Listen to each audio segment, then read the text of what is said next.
Right. Venkatareddy గారు. కొమ్మినేని గారు, ముందుగా మీకు ప్యానల్లో ఉన్న అందరికీ అట్లానే సాక్షి టీవీ ప్రేక్షకులందరికీ నమస్కారాలు, గుడ్ మార్నింగ్. ఇప్పుడు జగన్మోహన్ రెడ్డి గారు పదే ఒక మాట ఈ ఎన్నికల ప్రచారంలో కావచ్చు దాదాపుగా ఒక 3-4 సంవత్సరాలుగా చెప్తా ఉన్నారు. ఈ రాష్ట్రంలో రేపు పొద్దున జరుగుతున్నటువంటి ఎన్నికలు పేదవాడికి పెత్తందారులకి జరుగుతున్నటువంటి ఎన్నికలు. ఇది కులాల మధ్య జరుగుతున్నటువంటి యుద్ధం కాదు, ఇది క్లాస్ వార్. అంటే ఒక వర్గాల మధ్య పేదవాడు అనేటటువంటి ఒక వర్గానికి, పెత్తందారి అనేటటువంటి ఇంకో వర్గానికి మరి జరుగుతున్నటువంటి ఎన్నికలు.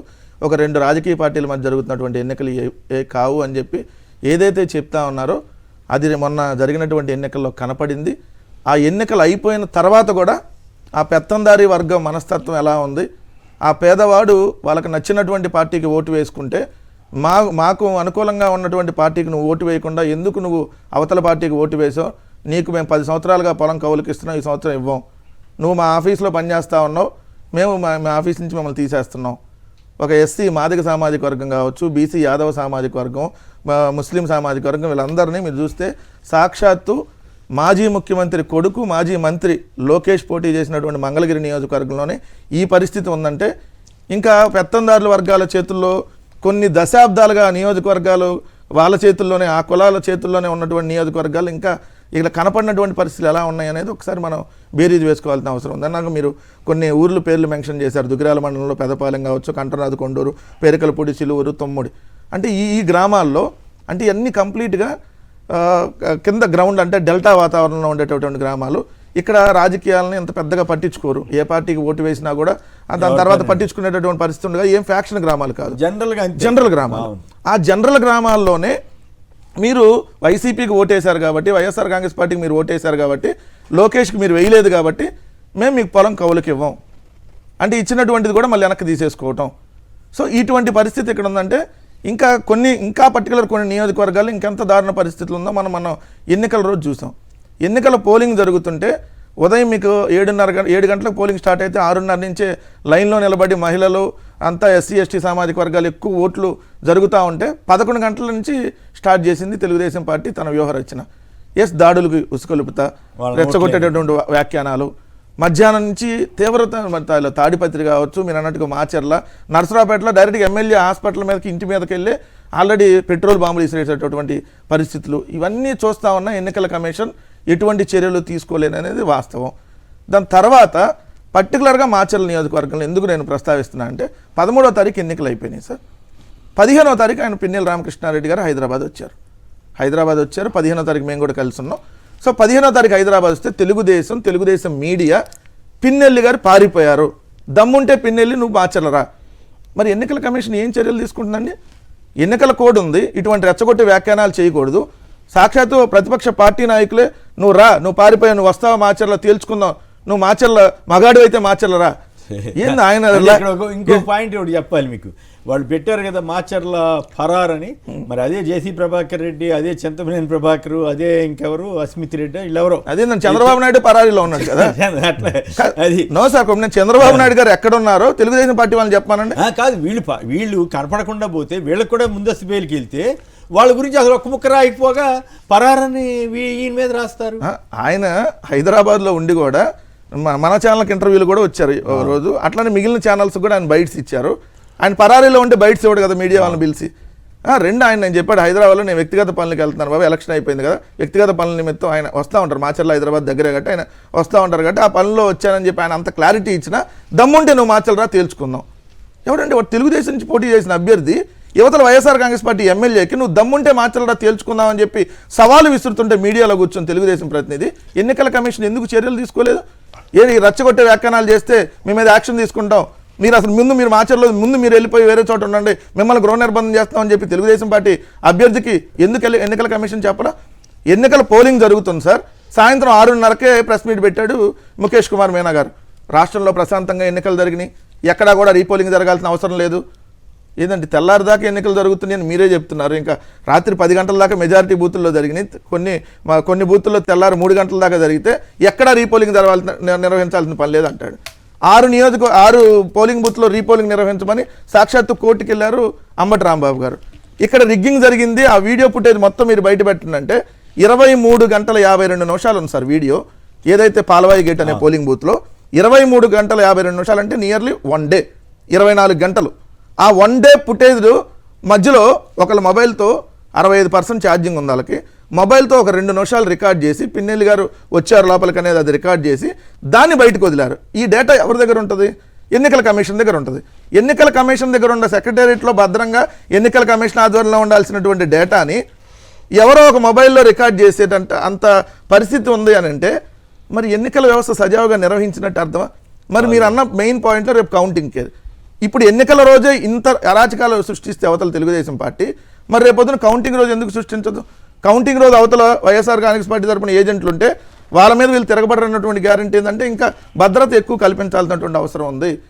ఓడిపోతున్నారని తెలుగుదేశం పార్టీకి తెలిసిన తర్వాత వాళ్ళు బరి తెగించి గ్రామాల మీద పడి ఇప్పుడే వాళ్ళని భయభ్రాంతులకు గురి చేస్తున్నారు. వాళ్ళ పెత్తందారి మనస్తత్వాన్ని ఈరోజు క్లియర్గా చేస్తున్నారు. ఎప్పుడు గురజాల నియోజకవర్గంలో మీరు చూస్తే కొత్త గణేషన్ పాడనే గ్రామంలో ఊరిలో జనాలు వైఎస్ఆర్ కాంగ్రెస్ పార్టీకి బీసీలు వాళ్ళందరూ ఓట్లేశారని చెప్పి వాళ్ళ గ్రామం నుంచి తన్ని తరిమేసి బయటకు వెళ్తూ వాళ్ళు ఎక్కడ గుళ్ళో తలదాచుకున్నటువంటి పరిస్థితి. అది తెలిసి అక్కడ పరామర్శకి వాళ్ళకి మద్దతుగా వెళ్ళినటువంటి ఎవరైతే ఎమ్మెల్యే అండ్ ఎంపీ అభ్యర్థి మీద డైరెక్ట్గా దాడులు చేస్తున్నారు. మరి అంత పరిస్థితి ఉంటే మరి పోలీసులు ఎమ్మెల్యే ఎంపీ అభ్యర్థి వస్తున్నారని ఇన్ఫార్మ్ చేస్తారు, అక్కడ లోకల్ సిఐకి ఎస్ఐకి ఇన్ఫార్మ్ చేసి వస్తున్నారని చెప్తారు. చెప్పినప్పుడు వాళ్ళు మరి ఇంకా పటిష్టంగా బందోబస్తు ఎందుకు పెట్టలేదు? ఒక పోలింగ్ బూత్లో సమస్యాత్మకం ఉందని తెలిసినప్పుడు అక్కడ 50 సంవత్సరాలు పైబడి వెపన్ లేని కానిస్టేబుల్ని పెట్టారు సార్. ఎంత దారుణం! వెపన్ లేని కానిస్టేబుల్ని 50 సంవత్సరాలు దాటినటువంటి వయసు ఉన్నటువంటి ఒక కానిస్టేబుల్ని, అంటే 2019 ఎన్నికల్లో ఆ పోలింగ్ బూత్లో 3 కానిస్టేబుల్ వచ్చారు, 2024 వచ్చేటప్పుడు ఒకళ్ళు వచ్చారు.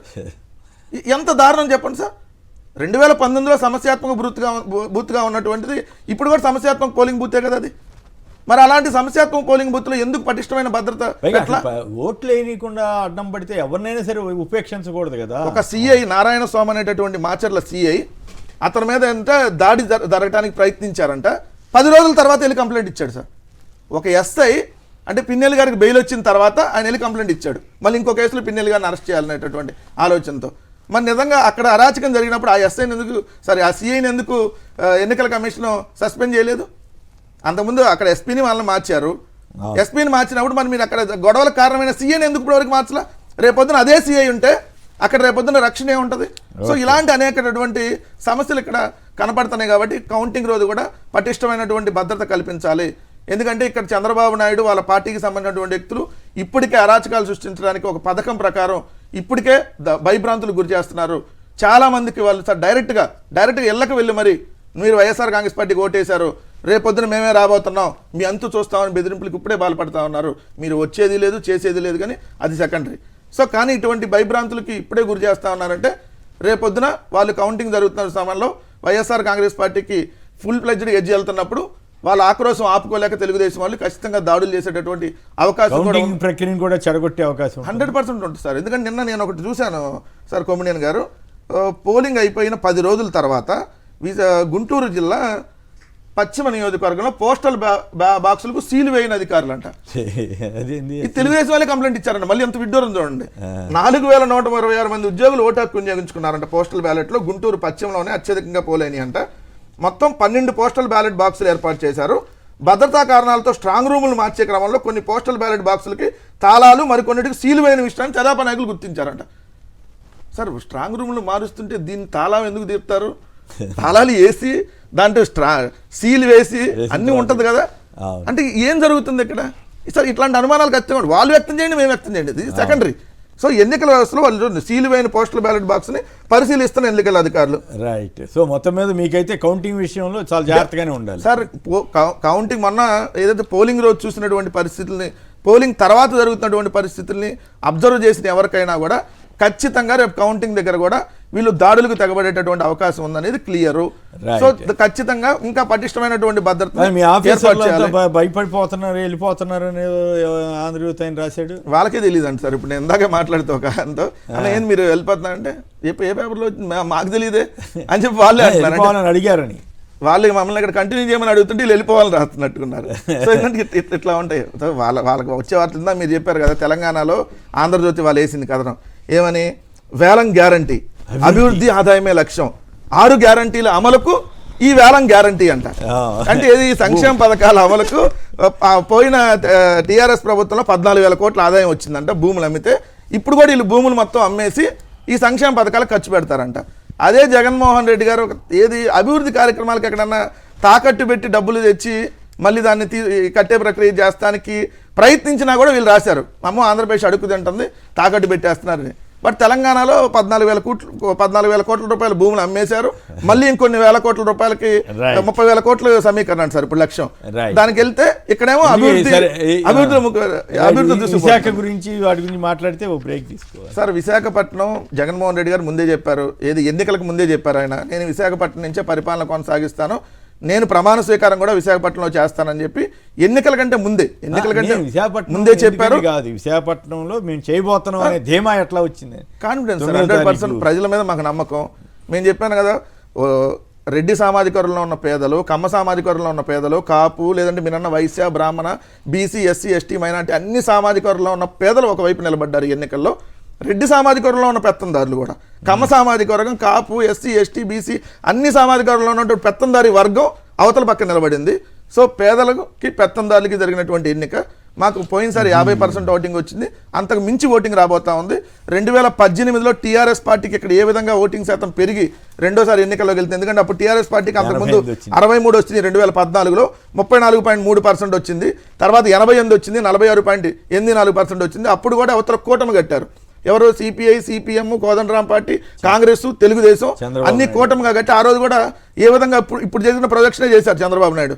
అసలు మేము ఇక్కడ దేశవ్యాప్తంగా కాంగ్రెస్ వచ్చేస్తుంది, ఇక్కడ ప్రధానమంత్రి చంద్రబాబు నాయుడు అయిపోతాడు, ఆ ప్రొజెక్షన్ ఏదైతే చేశారు, టెర్రరిస్ట్ ఓడిస్తున్నాం, మోడీ లాంటి అవినీతి పరుని దించేస్తాం, పాపం వీళ్ళెవరు ఫీల్ కావట్లేదు, నా బోటాళ్ళం బాధపడ్డాం, ఇదేంద్ర దేశ ప్రధాని పట్టుకుని ఇంత నీచంగా మాట్లాడి చివరికి నాకు అర్థమైంది ఏంటంటే మోడీ గారే ఫీల్ కాలేదన్న సంగతి నాకు అర్థమైంది. నేనేదో ఆయన చాలా గొప్ప ఆత్మగౌరవంతో ఉంటాడనుకుంటే చివరికి ఆయన్ని బూతులు తిట్టిన ఆయన్నే వెళ్ళి వాటేసుకునే పరిస్థితికి వెళ్తాం అంటే నేనైతే మోడీ గారు బాధపడలేదుగా నేను బాధపడ్డా. ఇప్పుడు నేను బాధపడినందుకు ఏమనుకోవాలి, నేను బాధపడటం తప్ప రైట్ సార్. 3 నెలలు ఎన్నికల కంటే 3 నెలలు ముందు కూడా ఇదే భారతీయ జనతా పార్టీ ప్రతినిధులు మన డిబేట్లకు వచ్చి ఎట్టి పరిస్థితుల్లో మేము తెలుగుదేశంతో కలవం, అది ధృతరాష్ట్ర కౌగిలి, మేము వాళ్ళతో కలవడం వల్ల నాశనం అయిపోతామని చెప్పిన వాళ్ళు ఇప్పుడు బాగుపడతామని చెప్తుంటే ఇంతకంటే ఏముంటది రాజకీయం అంటే అదే అనేది అమిత్ షా గారి వ్యాఖ్యల మీద కూడా పాయింట్ మీద ఒకటే ఆయన చెప్పిన 17 కానీ కూటమి ఇక్కడ వచ్చిందని చెప్తే 543కి 500 వస్తాయి, 400 కదా వాళ్ళ టార్గెట్, అక్కడ 543 సీట్లు కదా 500 వస్తాయి వాళ్ళకి. అట్లా సార్ ఇక్కడ మేనిఫెస్టోనే వాళ్ళు పట్టుకోవడానికి ఆశ్రయించుకున్న వాళ్ళు 17 సీట్లు వస్తాయని ఏ విధంగా చెప్తారు చెప్పండి. ఒకటేంటంటే టీడీపీ వాళ్ళే బీజేపీని కూటమి కట్టిన తర్వాత కూడా టీడీపీ వాళ్ళు బీజేపీ మీద చాలా తీవ్రమైనటువంటి ఆక్రోశాన్ని పర్సనల్ రిలేషన్స్లో నాకు తెలిసిన వాళ్ళు విమర్శిస్తున్నారు. బీజేపీ ఇప్పటికీ కూడా మైనారిటీ ఓట్లు పోతాయి కాదు, అసలు అదొకటి. అసలు బీజేపీకి నేను అనుకుంటాను టీడీపీ ఓట్లు చాలా పెద్ద భాగం ట్రాన్స్ఫర్ కావు. చూద్దాం అదొకటి.